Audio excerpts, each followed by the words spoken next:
Selamat pagi, siang, sore, atau malam. Bertemu lagi dengan saya Dewa Akan Gede Wahyu Mahatma Putra pada mata kuliah Manajemen SDM Kesehatan. Pada video kali ini kita akan membahas mengenai pengawasan dan pengendalian SDM Kesehatan yang dibagi menjadi 3 subtopik, yaitu yang pertama adalah definisi mengenai apa itu pengawasan dan apa itu pengendalian. Lalu yang kedua, mengenai apa tujuan dari pengawasan dan pengendalian SDM kesehatan. Lalu yang ketiga adalah elemen, jenis, metode, dan langkah-langkah pengawasan dan pengendalian untuk SDM kesehatan. Baik, langsung saja kita masuk ke materi yang pertama mengenai definisi dari pengawasan dan pengendalian. Menurut Kamus Besar Bahasa Indonesia, pengawasan itu dapat diartikan sebagai melihat baik-baik atau memperhatikan dengan seksama. Ya, jadi dalam kegiatan pengawasan itu seseorang pengawas atau pimpinan atau pihak manajemen itu biasanya memberi atau melakukan apa ya semacam pengawasan, penglihatan ya, pemantauan ya dengan baik-baik dan dengan seksama. Jadi dengan detail begitu ya. Lalu pengawasan juga bisa dikatakan sebagai sebuah penilikan. Penilikan itu review ya, review dan pengarahan kebijakan. Jadi dalam pengawasan itu tidak hanya melihat, tidak hanya memperhatikan dengan baik, tapi juga memberikan pengarahan terkait dengan kebijakan-kebijakan atau aturan yang berlaku di sebuah instansi atau sebuah perusahaan. Ya. Lalu menurut Kamus Oxford Dictionary, pengawasan itu merupakan sebuah kegiatan ya untuk memastikan segala sesuatunya itu dapat diselesaikan atau dapat dikerjakan ya dengan baik, dengan benar, dengan aman, sesuai dengan aturan, sesuai dengan kebijakan dan sesuai dengan tujuan atau visi misi dari sebuah organisasi. Ya, itu dari definisi dari pengawasan. Lalu kita lanjut ya ke slide berikutnya, kita lihat definisi dari kata pengendalian. Nah, pengendalian itu merupakan sebuah cara atau proses ya melakukan pengekangan ya atau memberikan batasan-batasan ya yang mana boleh, yang mana tidak boleh, yang mana harus dikerjakan, yang mana yang tidak boleh dikerjakan dan lain sebagainya. Jadi ada pengekangan. Ya, lalu pengawasan, lalu pengendalian ya juga bisa disebutkan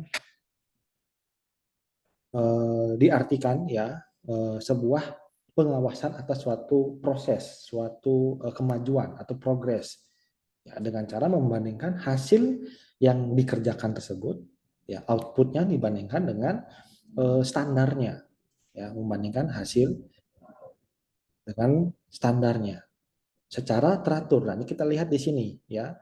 Yang dinilai adalah kemajuan ya. Dengan cara apa menilainya? Dengan cara membandingkan antara hasil atau output dengan standar, dengan aturan, dengan pedoman, dengan SOP dan lain sebagainya yang dilakukannya secara teratur. Nah, pengendalian ini harus dilakukan secara teratur sesuai dengan usaha yang dilakukan. Ya, jadi ada keteraturan, ada periode, ada periodik, ada waktu yang harus dipenuhi ya, waktu yang harus dilakukan. Kapan sih melakukan pengendalian? Itu harus ada ya, apakah sebulan sekali atau setiap hari dan lain sebagainya. Ya, lalu menurut Kamus Oxford Dictionary, pengendalian itu dikatakan sebagai sebuah kekuatan atau kemampuan untuk menentukan suatu keputusan. Ya, tentang sebuah organisasi, orang, bagaimana orang itu atau organisasi tersebut bisa berjalan. Ya, jadi pengendalian menurut Oxford Dictionary itu bisa dikatakan sebagai sebuah kekuatan untuk mengambil keputusan. Ya, keputusannya apa? Ya, keputusannya tadi yang mana boleh dikerjakan, yang mana tidak boleh dikerjakan, yang mana harus diikutin, yang mana tidak boleh diikutin. Ya, terus pengendalian juga dikatakan sebagai sebuah kemampuan untuk membuat somebody atau something, ya sesuatu atau seseorang untuk melakukan apa yang kita inginkan.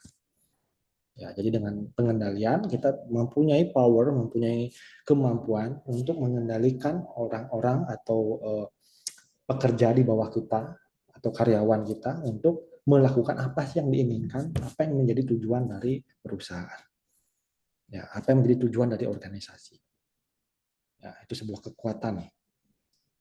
Tuh ya, kita lanjut ke slide berikutnya tentang apa tujuan pengawasan ya bagi SDM kesehatan. Kita lihat tujuannya adalah yang pertama untuk meminimalisir niat atau potensi pegawai melakukan kecurangan. Jadi dengan adanya pengawasan dan pengendalian yang baik, pegawai itu tidak akan berniat atau ada potensi pegawai itu melakukan kecurangan atau ketidakdisiplinan dalam bekerja. Ya, meminimalisir adanya niat atau potensi dalam kecurangan atau ketidakkompetensian orang dalam bekerja. Ya, lalu hasil dari pengawasan itu juga bisa digunakan sebagai bahan evaluasi ya bagi pimpinan atau menjadi gambaran bagaimana sih kinerja dari karyawan dan organisasi. Ketika pengawasannya hasilnya bagus, hasil pengendaliannya juga dilihat hasilnya bagus, itu dapat menjadi gambaran bahwa organisasinya juga sudah bagus. Ya, lalu pengawasan dan pengendalian juga dapat meningkatkan rasa tanggung jawab dari karyawan. Ya, jadi ketika diawasi, ketika dikendalikan oleh pimpinan, karyawan itu justru menjadi lebih bertanggung jawab dalam bekerja, lebih mau melakukan pekerjaannya dan lebih apa ya, tanda kutip termotivasi untuk melakukan pekerjaannya. Ya, lalu tujuan dan manfaat berikutnya adalah dengan adanya pengawasan dan pengendalian, hasilnya itu dapat membantu dalam pengambilan keputusan dan kebijakan-kebijakan terkait masa depan organisasi.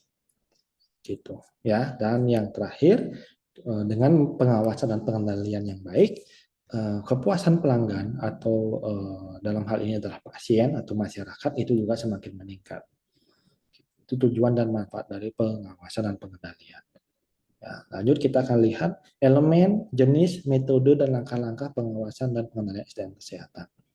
Ya. Yang pertama kita lihat elemen. Elemen itu adalah sesuatu yang membentuk. Ya. Berarti ketika kita mau melakukan pengawasan dan pengendalian, kita harus memenuhi syarat-syarat ini dulu. Inilah syarat pembentuk dari pengawasan dan pengendalian. Yang pertama ada yang namanya pengawas dan pengendali. Siapa yang jadi pengawas? Siapa yang jadi pengendali adalah pimpinan atau pihak manajemen yang memiliki wewenang dan memiliki kemampuan yang baik. Ya, lalu ada yang diawasi, ada yang dikendalikan. Siapa? Ya, biasanya yang diawasi, yang dikendalikan adalah bawahan, karyawan, anggota organisasi, ya, atau dalam hal ini adalah SDM kesehatan. Ya, baik itu perawat, dokter, tenaga kesmas dan lain sebagainya. Ya. Lalu adanya yang ketiga harus mempunyai SOP, pedoman, peraturan, kebijakan atau apapun yang terkait dengan visi misi dari organisasi. Ya, karena dengan adanya SOP, pedoman, peraturan, undang-undang atau kebijakan dan lain sebagainya itulah yang menjadi standar. Ya, itulah yang menjadi tujuan yang harus dicapai, menjadi standar dan bisa menjadi instrumen dalam pengawasan. Ya, menjadi tools atau alat dalam pengawasan. Ya, lalu yang keempat ada proses pengawasan itu sendiri. Ya, lalu yang kelima adanya dana dan yang terakhir adalah memiliki jadwal yang jelas kapan dilakukan pengawasan, kapan dilakukan pengendalian. Nanti untuk detailnya contoh-contohnya kita akan bahas lebih detail di kelas. Kita lanjut ke slide berikutnya. Ya, sekarang membahas tentang jenis-jenis pengawasan dalam pengendalian SDM kesehatan. Yang pertama, biasanya yang diawasi, yang dikendalikan adalah disiplin kerja. Ya, disiplin kerja nanti dibagi menjadi 3. Nah, ini yang diawasi dan dikendalikan. Yang pertama, disiplin preventif, yaitu disiplin untuk mencegah pelanggaran aturan dengan membuat peraturan, dengan membuat undang-undang, dengan membuat SOP.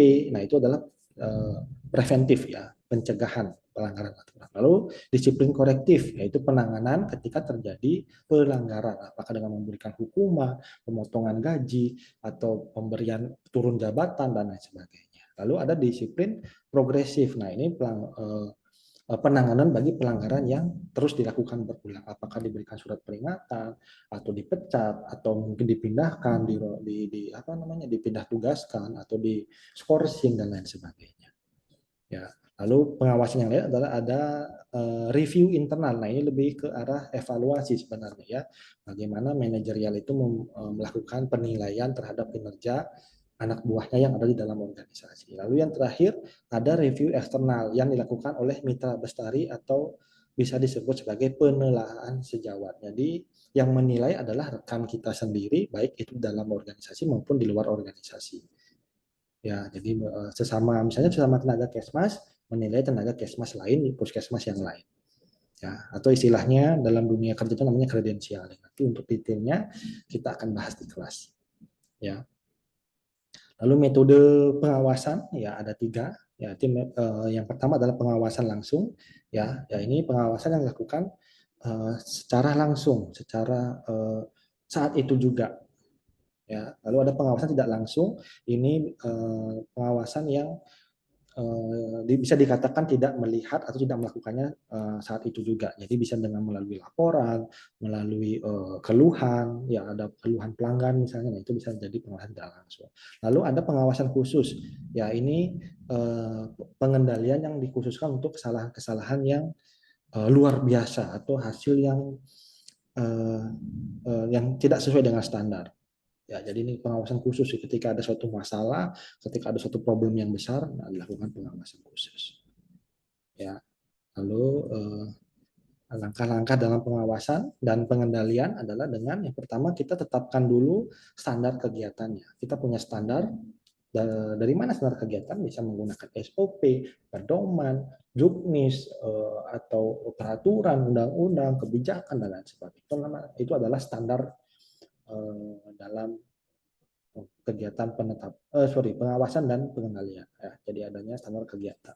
Lalu yang kedua menyusun umpan balik. Nah, umpan balik itu adalah hasil dari pengawasan dan pengendalian itu akan disetorkan ke atasan, ya, untuk menjadi laporan mengenai kinerja dari SDM kesehatan. Atau mungkin feedback ini bisa dikembalikan lagi ke SDM kesehatan tersebut. Misalnya kita mengawasi kinerja pegawai bagian sanitasi, pegawai bagian promkes. Nah, itu setelah kita awasi, kita kendalikan, nanti hasil pengawasan dan pengendaliannya itu dikembalikan lagi ke mereka supaya mereka bisa memperbaiki kinerjanya.